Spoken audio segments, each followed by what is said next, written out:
प्रिय विद्यार्थियों, आज हम चर्चा करने जा रहे हैं गांधी जी के आर्थिक विचार, जो कि वर्तमान में अप्रासंगिक प्रतीत हो रहे हैं।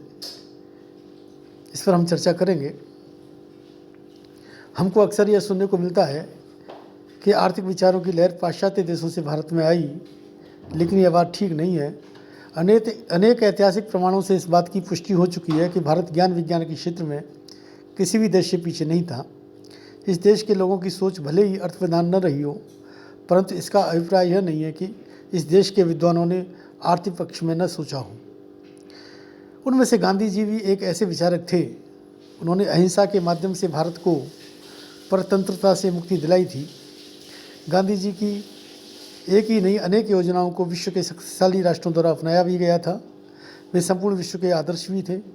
आज भी कई विकसित राष्ट्र उनके विचारों को लागू करके राहत महसूस कर रहे हैं। आर्थिक पक्ष हो या दार्शनिक या राजनीतिक, प्रत्येक क्षेत्र में उनके विचार महत्वपूर्ण स्थान रखते हैं।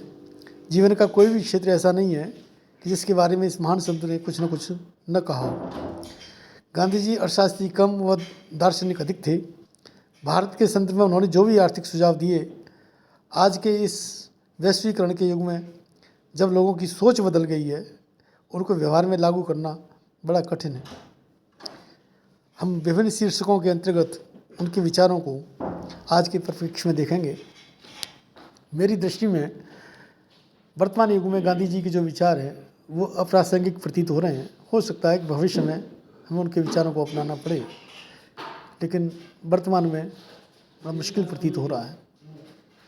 गांधी जी मशीनीकरण की होड़ से मानव समाज को बचाना चाहते थे, जिससे कि दस्तकारी के हुनर में बढ़ोतरी हो व बड़े पैमाने के स्थान पर लघु व कुटीर उद्योगों की स्थापना हो। गांधी जी की अर्थव्यवस्था की पूरी नींव ही चरखे पर आधारित थी। वे सूत काटकर मशीनीकरण का विरोध करते थे, जिससे कि भारत की निर्धनता को मिटाया जा सके। लेकिन आज के इस प्रतियोगिता के वातावरण में लघु एवं कुटीर उद्योगों की सहायता से राष्ट्र को संपन्न बनाने की बात किसी के भी गले नहीं उतरती है। गांधी जी ने अहिंसा के द्वारा भारत को तो स्वतंत्र करा लिया, लेकिन वर्ग संघर्ष की समस्या को हल नहीं कर पाए, क्योंकि आज के इस हिंसक वातावरण में किसी को भी अहिंसा की बात सुनने की फुर्सत ही नहीं है। गांधी जी के सर्वोदय शब्द का अर्थ है सबका उदय। इस दर्शन में दलितों व पीड़ितों को सबसे पहले ऊपर उठाना है। यह कल्पना साकार तभी हो सकती थी जब सामाजिक संगठन एक आदर्श के रूप में कार्य करते, लेकिन दुर्भाग्यवश आज समाज में अनेक प्रकार की विकृतियाँ आ गई हैं। अब सर्वोदय की बात पर लोग उपहास उड़ाते हैं। आज के समय घरों में जिस प्रकार से विलासिता का नंगा नाच होता है, वहाँ गांधी जी का यह कहना कि समाज सादा जीवन उच्च विचार का अनुसरण करे निरर्थक प्रतीत होता है। एक कोरी कल्पना लगती है। स्वतंत्रता के समय हम सभी को गांधी जी की विकेंद्रीकरण की बात बहुत ही अच्छी लगती थी, लेकिन आज ये लगने लगा है कि भ्रष्ट, हिंसक व अराजक तत्वों की समाप्ति के लिए सत्ता का केंद्रीकरण होना आवश्यक प्रतीत होता है। गांधी जी ने उद्योगपतियों को चेतावनी दी कि वे अपने आप को धन संपदा व कल कारखानों का मालिक न समझें, रक्षक समझें, नहीं तो वर्ग संघर्ष के लिए तैयार रहें। लेकिन जिस संपत्ति को पूंजीपति ने अपने त्याग व मेहनत से प्राप्त किया हो, उसे समाज की धरोहर कैसे समझें।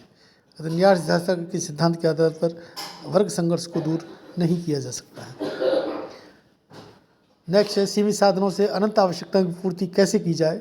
गांधी जी ने इस बात को समझ लिया था कि आय और आवश्यकताओं का यह असंतुलन व्यक्ति के लिए दुख व निराशा का कारण बन जाता है। स्थायी सुख शांति के लिए उन्होंने आवश्यकताओं को कम से कम करने का सुझाव दिया था। वास्तव में उनका विचार स्वागत योग्य है, परंतु आज इस बात को लोग स्वीकार नहीं करते, क्योंकि उनका ऐसा मानना है कि आवश्यकताएं आर्थिक प्रगति की जननी होती हैं। हम सब अर्थशास्त्री यह बात भली बात जानते हैं। यदि लोग आवश्यकताओं को कम कर देंगे तो उत्पादन व रोजगार की मात्रा में कमी होने लगेगी और आर्थिक विकास भी नहीं हो सकेगा।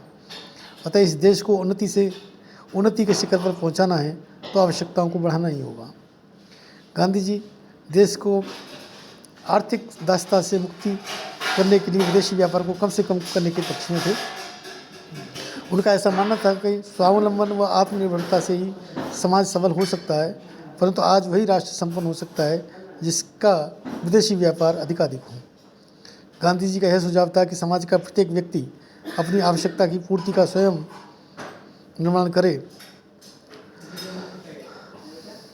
अपनी आवश्यकता की वस्तु का स्वयं निर्माण करे। आज इतनी अनंत आवश्यकताओं की पूर्ति का निर्माण व्यक्ति स्वयं नहीं कर सकता। आज श्रम विभाजन व विशेषीकरण का युग है।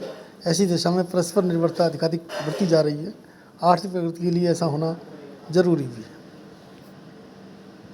अंत में निष्कर्ष तय कहा जा सकता है कि वर्तमान में अनेक विकसित राष्ट्र जैसे अमेरिका, फ्रांस, जापान में मशीनरी का प्रयोग बढ़ाकर बड़े पैमाने पर उत्पादन करने की स्थिति में हैं।